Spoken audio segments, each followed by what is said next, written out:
Hazel and Hugo couldn't blow this morning's guest away, but he'll blow you away. Who is he?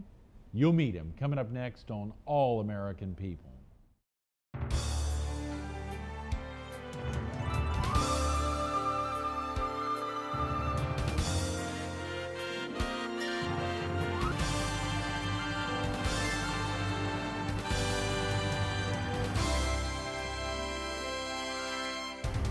Good morning. Welcome to All American People.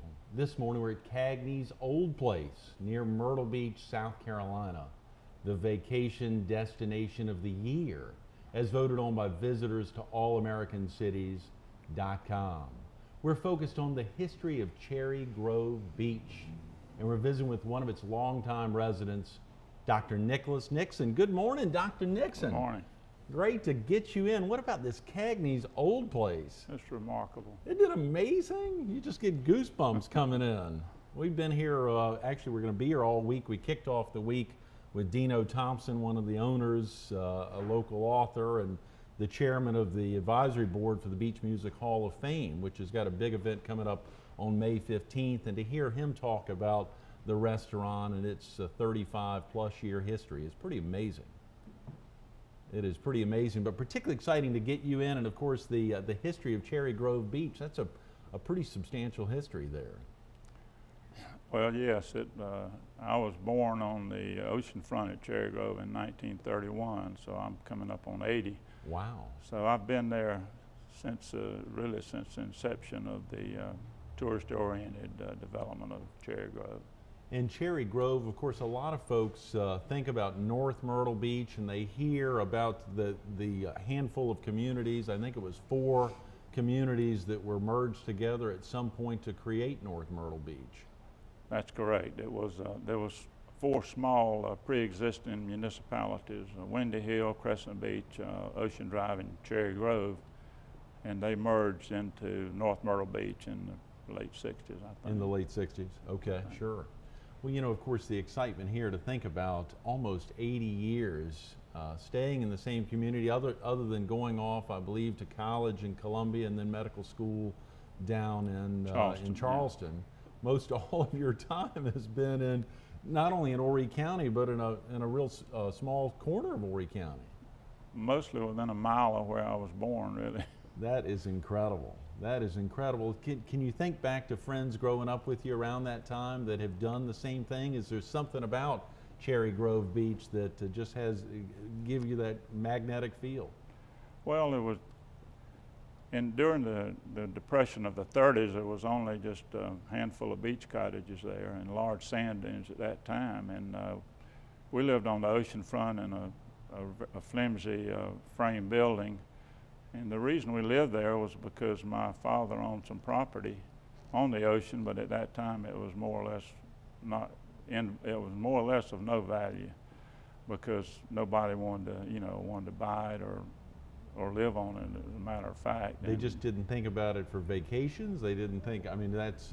During the 30s, no, and I remember from the time I was like 5 in 35 and 36, 5 or 6 years old, I remember, that everybody was really destitute and poor as we were.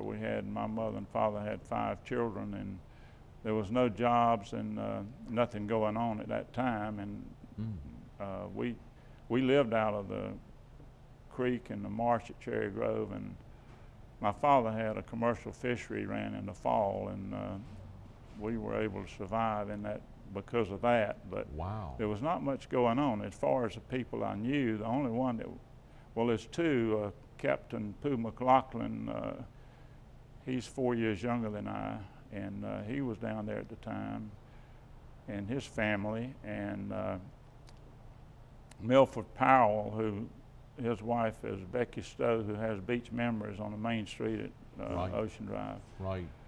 Main Street of North Myrtle Beach now, and they were the only 2 that are still here. I mean, when you get my age, not too many survivors now. Oh. At that time, there was nobody down here in the Cherry Grove area except our, just a few friends and family members. That is amazing. And So it changed. I've seen a lot of changes during the time that I've been there. You have some vivid memories, though, from that very early age. I mean, just talking right there. Well, yeah, I remember. As a matter of fact, I remember when the coming from Highway 9 at that time came down from Loris and up that way, and it actually crossed it wasn't the Intracoastal Waterway at that time. I remember when that was dug in about 1935 or 6 when I was 5. I remember coming over the wooden bridge. It was just a wooden bridge at that time. Wow. You come across Nixon's Crossroads and all the way down Highway 9 ended at Cherry Grove in the ocean. Now, you just said that those two words, Nixon's Crossroads. Does that have any tie to your, yeah, to your family? My forebears, my great-grandfather in 1859 bought 9,900 acres of property in that area, in the Cherry Grove area. Yeah. And that's how we got here. My forebears were from Newbern, North Carolina. Oh, really? So good ties to the Carolinas. Yeah. And so we, you know, my grandfather came down here in, I believe in the 1880s. Right, right. And then, of course, there was several family members, and my father was the elder of the siblings of that group. And we, like I say, we owned some property, but the beach property was not worth anything at the time. You couldn't sell it, and there was hardly any development going on. So we languished there during the Depression years, and then when the World War II started in 1941, things changed. My father was able to get a job in Wilmington in the shipyard, and so we had, you know, had some money coming in addition to his fishing and other activities, and we were able to survive. And of course, everything, you know, World War II stimulated the economy locally, but it wasn't much going on at the time. But after the war, the property value started increasing and tourism started increasing, and we were able to do better. My family was. Yes. And but you were where in that pecking order? You said you're one of 5 children. Are you? That's correct. Yeah. You're the oldest, the middle. Well, I had an older sister that was deceased accidentally, and during our high school years at Wampee. We went to school at Wampee. Sorry. And then I have 2 brothers. My other sister, Pat Singleton, is married to John Singleton in Myrtle Beach. She died a couple years ago.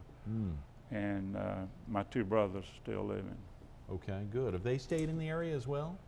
Well, one of my brothers is an attorney, Robert Nixon. He lives in Myrtle Beach now. He's retired. And Chuck Nixon is my other brother, and he lives in Robertsonville, North Carolina. He's also retired. So everyone has stayed in the Carolinas, and a few of y'all at least had stayed in the area. 2 of y'all are still living here in Horry County. That's correct. That's tremendous. Well, you know, as you think back, as the week kicked off, Dino, I had told him that we were going to have you in this week, Dino Thompson, our host, and he said, "Oh, Sonny, that is great, getting Sonny in here." Yeah. And I thought, well, what is that? Where did that come from? This is a nickname you've had for a while. Well, right after I finished high school at Wampee, I wanted to go to college, and we didn't have any money, so my father helped me put up a snowball stand and actually a soft drink stand at that time in the summer of '49. Oh, and, really? You were 18? Well, early in the spring, and then Mr. Devine had Devine's Tackle Shop at Myrtle Beach, Jack Devine's father, and he sold me 6 floats and 6 umbrellas on credit, and so I rented floats and umbrellas and sold snowballs and soft drinks, and then I had a little gazebo that had been converted into a soft drink and ice cream stand, so then I did that. So you were a pretty popular guy in the spring and summer. Well, I was able to, the first summer, I remember, summer of '49, I was able to I made a profit of about $600, which was enough to help mostly pay my way through college at University of South Carolina. First year. Then the shag dancers started coming down there, and I built a dance floor and enlarged it, and I built a bigger building in 1950, spring of '50. So you were still a teenager. Yes, I was. Not yet 20. That's correct. But I paid my way through college by running that, and it evolved into a dance floor and shag dancing place, and I put in beer, and of course I had quite a business. They closed Merlin Bellamy was the chief of police at Ocean Drive, and they were incorporated before Cherry Grove, so he would close down the places in Ocean Drive at midnight on Saturday night, and all the people that were out partying would come to my place, and I'd have a couple hundred people there. So I was able to stay home all night for lots of times I did. No. And I was able to make more money and managed to pay my way all the way through pharmacy school at the University of South Carolina by working in the summer.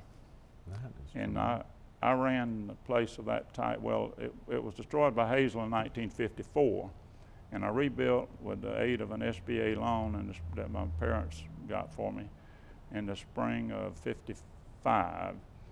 And I ran, it was called Sunday's Pavilion at the time, and I ran that until '59 when I met my wife, who was from Durham, North Carolina. Right.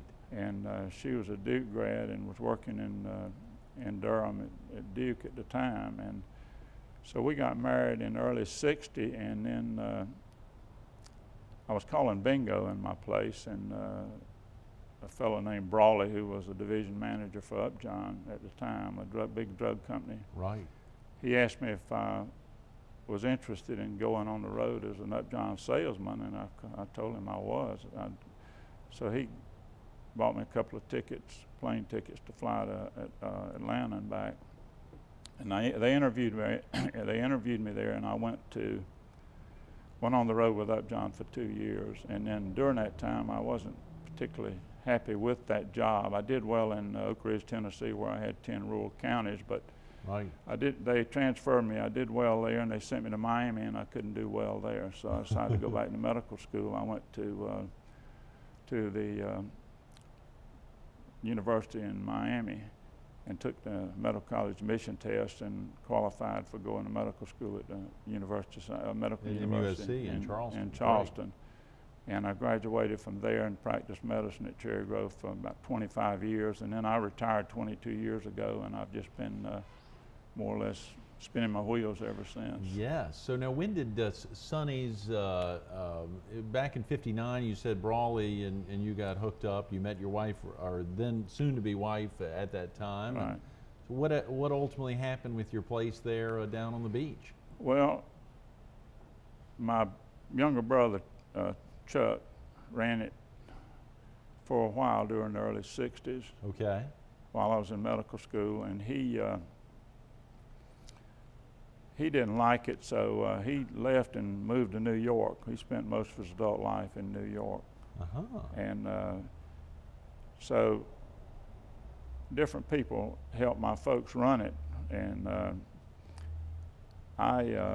it kept the name Sonny's, though. It kept the name Sonny's until the late '60s, right. And at that time I was back here and practicing medicine, and my brother and I decided to convert it to a family arcade. So we took out the jukebox and put in machines, and it was easy to run and made more profit that way. So right. It ran as a family arcade until '89 when Hugo hit and destroyed it again. So wow. That was twice. I decided to give up on the oceanfront.